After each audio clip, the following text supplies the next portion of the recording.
સામાજિક સેવા ક્ષેત્રે કાર્યરત rotary club of Bharuch Femina દ્વારા તિરંગા યાત્રા ઓન વ્હીકલ્સનું આયોજન કરવામાં આવ્યું।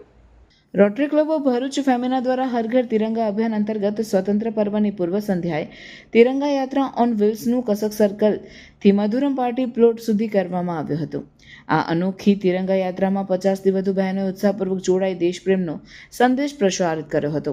કાર્યક્રમમાં જિલ્લા પંચાયત જાડેશ્વરના સદસ્ય શૈલાબેન પટેલે ઉપસ્થિત રહી બહેનોને પ્રોત્સાહન આપ્યું અને દેશભક્તિની ભાવનાને બિરદાવી યાત્રામાં ભાગ લેનાર તમામ બહેનોને પ્રમાણપત્ર આપીને સન્માનિત કરવામાં આવ્યા હતા, જેમાં પ્રેસિડેન્ટ ગીતા પટેલ, સચિવ Parvati Chaudhary, past president Kirti Joshi, Madhusinh, public image chair Samina Gundarwala, project chair Binita Patel, Vandana Sethi સહિતના હોદ્દેદારો અને સભ્યો ઉપસ્થિત રહ્યા હતા।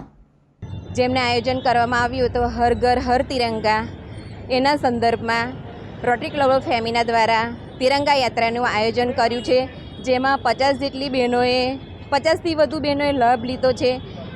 આ યાત્રા અમે કસક સર્કલથી શરૂઆત કરી મધુરમ પાર્ટી પ્લોટ અમે પૂર્ણ કરીશું। જય હિન્દ, જય ભારત, વંદે માતરમ।